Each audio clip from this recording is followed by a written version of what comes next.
बहुत बहुत स्वागत है आप सभी का मेरे चैनल एडू लर्निंग पर। और जैसे कि आपने अभी थंबनेल में देख ही लिया होगा कि हम आज देवसेना का गीत आपको पढ़ाएंगे, जो हमारी अंतरा की बुक काव्य खंड में से है। और इसके जो राइटर हैं वो है जयशंकर प्रसाद, हमारी क्लास 12 की बुक में से है। अब हम आपको इस चैप्टर के बारे में डिटेल से बताएंगे और बहुत अच्छे से समझाएंगे। चैप्टर को शुरू करने से पहले मैं आपको इस पार्ट की समरी बताऊंगी। मुख्य बिंदु जिन्हें बोलते हैं हम, फर्स्ट है हमारा यह गीत जयशंकर प्रसाद द्वारा रचित नाटक स्कंदगुप्त से लिया गया है। यानी इस देवसेना का जो हमारा नाटक है, इसके जो राइटर हैं वो है जयशंकर प्रसाद। और ये जो नाटक हमारा लिया गया है ये स्कंदगुप्त से लिया गया है। देवसेना मालवा के राजा बंधु वर्मा की बहन थी। और थर्ड हमारा हुड़ों के आक्रमण से उसका सारा परिवार मारा गया एवं देवसेना बच गई। यानी हुड़ों ने आक्रमण कर दिया था, उसके माता पिता भाई बहन सब मारे गए थे हुड़ों के आक्रमण में, परंतु देवसेना कैसे न कैसे बच गई। अब हमारा फोर्थ है देवसेना स्कंदगुप्त से प्रेम करती थी, परंतु स्कंदगुप्त किसी और को चाहता था। यानी देवसेना जो है वो स्कंदगुप्त से तो प्यार करती थी, बट स्कंदगुप्त उसे नहीं करता था, वो उसे बिल्कुल भी नहीं समझता था। वो धन कुबेर की बेटी विजय को चाहता था। एक तरफ से ये वन साइड लव हो गया देवसेना का। अब हमारा फिफ्थ है जीवन के अंतिम दिनों में स्कंदगुप्त उसे विवाह करना चाहता था। यानी जब वो बूढ़ी हो जाती है देवसेना, तो स्कंदगुप्त अपना प्रेम निवेदन लेकर आता है उसके पास कि अब मैं तुम्हें चाहता हूँ, मैं तुमसे प्यार करता हूँ और मैं तुम्हारे पास विवाह का प्रस्ताव रखने आया हूँ। परंतु देवसेना उसे मना कर देती है और अपनी भावनाओं को दबाकर यह गीत पीड़ा में गाती है, क्योंकि वो तो अब बूढ़ी हो गई तो वो प्रेम निवेदन क्यों स्वीकार करेगी। और वो इसी कारण रोते हुए इस गीत को गाती है। इस समरी में आपको यही बताया गया है। मैं आपको इनके पद की तरफ लेके चलती हूँ। पद जो हमारा पहला है इसमें वो है आह वेदना मिली विदाई, मैंने भ्रमवश जीवन संचित मधुक करियों की भीख लुटाई। अब इसमें से जो आपके शब्दार्थ बनते हैं वो है हमारा विदाई। विदाई की मीनिंग होती है बिछड़ना। और सेकंड है वेदना, वेदना की मीनिंग है दुख या पीड़ा। अब सेकंड में चलते हैं छल छल थे संध्या के श्रमकण, आंसू से गिरते थे प्रतिक्षण, मेरी यात्रा पर लेती थी नीरवता अनंत अंगड़ाई। अब इसमें जो हमारे शब्दार्थ बनते हैं वो है श्रमकण मीन आंसू और नीरवता खामोशी। अब इस पूरे पद का मतलब मैं आपको इजी लैंग्वेज में बताऊंगी, जो आपको अपने एग्ज़ाम में लिखनी है व्याख्या करके। पहले पद में जो बताया गया है वो है आज जीवन के इस अंतिम समय में प्रेम निवेदन ठुकराना बहुत वेदना वाला था। किस लिए वेदना वाला था? जब देवसेना स्कंदगुप्त के पास प्रेम निवेदन लेकर जाती है, जब तो वो ठुकरा देता है, वो उसे नहीं चाहता। बट अब जब उस पर बुढ़ापा आ गया है देवसेना पर, स्कंदगुप्त आता है उसके पास प्रेम निवेदन लेकर, बट वो उसे स्वीकार नहीं करती और उसे ठुकरा देती है, तो वो बहुत वेदना में होती, दुख में होती, पीड़ा में होती है। इसमें यही बताया गया है। और सेकंड है प्रेम के भ्रम में उसने जीवन भर की अभिलाषा को लुटा दिया, यानी अपनी इच्छा को लुटा दिया स्कंदगुप्त को मना कर कर। उसकी जो इच्छा थी वो थी कि उससे स्कंदगुप्त से विवाह करना, बट स्कंदगुप्त नहीं करता और वो बुढ़ापे में आता है उसके पास प्रेम निवेदन लेके, तो उसे भीख के तौर पर लुटा देती है अपनी इच्छाओं को। वह कहती है कि उसके दुखी से दुखी होकर ये शाम भी आंसू बहा रही। शाम कभी आंसू नहीं बहा रही, तो इसमें मानवीकरण किया गया है शाम के आंसू बहाने का, अर्थात वह जीवन के दुखों से लड़ते थक गई है। यानी कि जीवन रूपी सुबह होती है, यानी हमारा जो जीवन होता है वो रूपी सुबह होती है और बुढ़ापा जो होता है वो शाम होती है। तो वो बुढ़ापे में आके थक गई है और वह कहती है उसकी पूरी जीवन यात्रा में सिर्फ उसका अकेलापन ही उसका एकमात्र साथी है, क्योंकि उसका परिवार भी मर जाता है हुड़ों के आक्रमण में और ना ही स्कंदगुप्त उसका साथ देता है। तो वो केवल अपनी एकमात्र अकेलापन ही उसके साथ होता है। सेकंड पद आता है हमारा श्रमित स्वप्न की मधुमाया में, गहन विपिन की तरु छाया में, पथिक उनिंदी श्रुति में किसने यह विहाग की तान उठाई।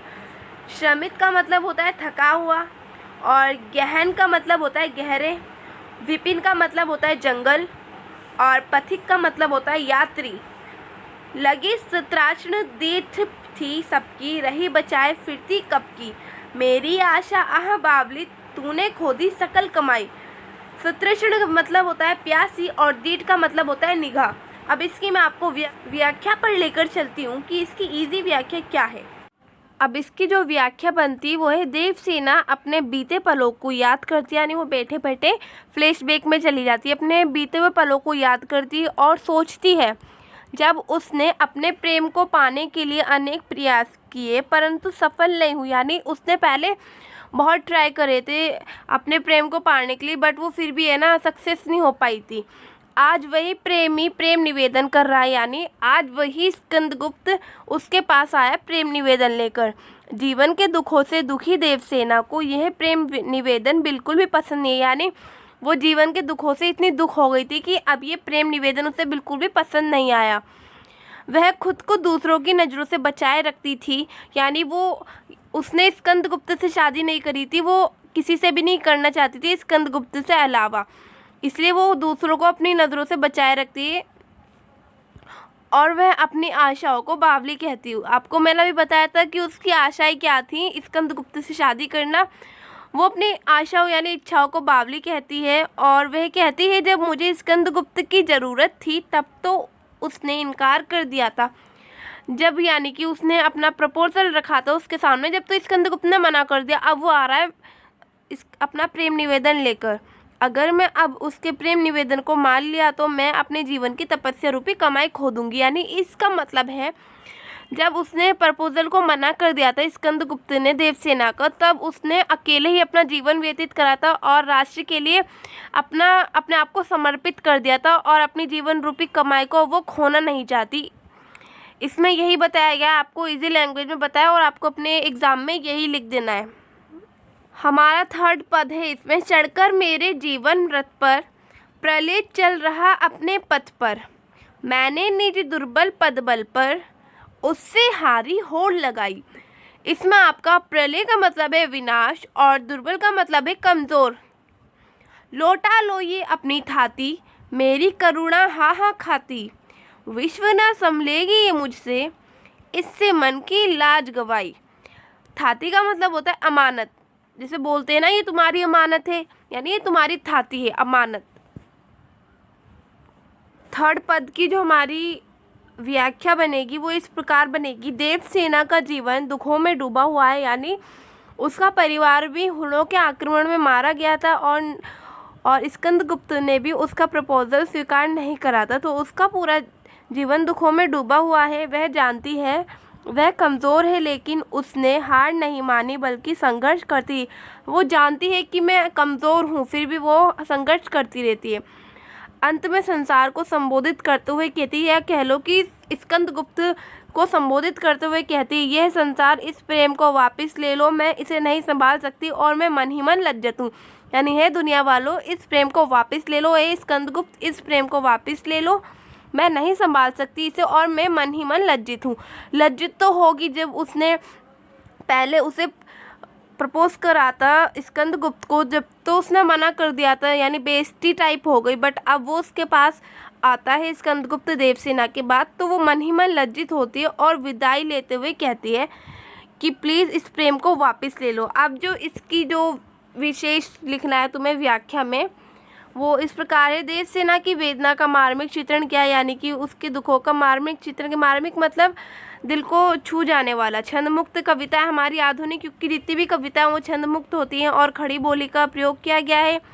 अनुप्रास एवं मानवीकरण अलंकारों का प्रयोग किया है। मानवीकरण इसलिए करा है क्योंकि जब वो बोलता है कि शाम आंसू भारी, बल्कि शाम आंसू नहीं बहाती, इसने ऐसे बोल दिया है, तो मानवीकरण हो गया। छायावादी कविता है, छायावादी मतलब लैंग्वेज तो हिंदी बट इसकी व्याख्या अलग बनती है, तो छायावादी होगी। कविता में संगीतात्मकता, यानी हम इस कविता को गा भी सकते हैं।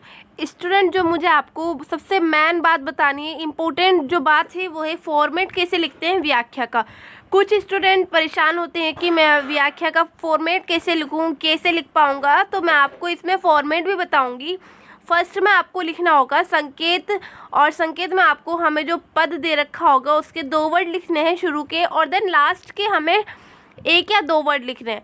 और फिर उसमें संदर्भ में हमें लिखना होता है कवि का नाम, कि कवि का नाम क्या है। जैसे इसी कवि का ले लो जयशंकर प्रसाद, और इसमें जो कविता है देवसेना का गीत नाम लिखना है। इन 2 का नाम जरूर लिखना होता है। और प्रसंग में लिखना होता है प्रस्तुत पंक्तियाँ हमारी हिंदी की पाठ्य पुस्तक अंतरा भाग 2 में संकलित हिंदी के सुप्रसिद्ध कवि जयशंकर प्रसाद द्वारा रचित नाटक स्कंदगुप्त से ली गई। यानी हमें पहले ये लिखना होगा कहाँ से ली गई है और मतलब जो हमारी जो बुक है वो कौन से कवि से ली गई, कौन से कवि ने लिखी है।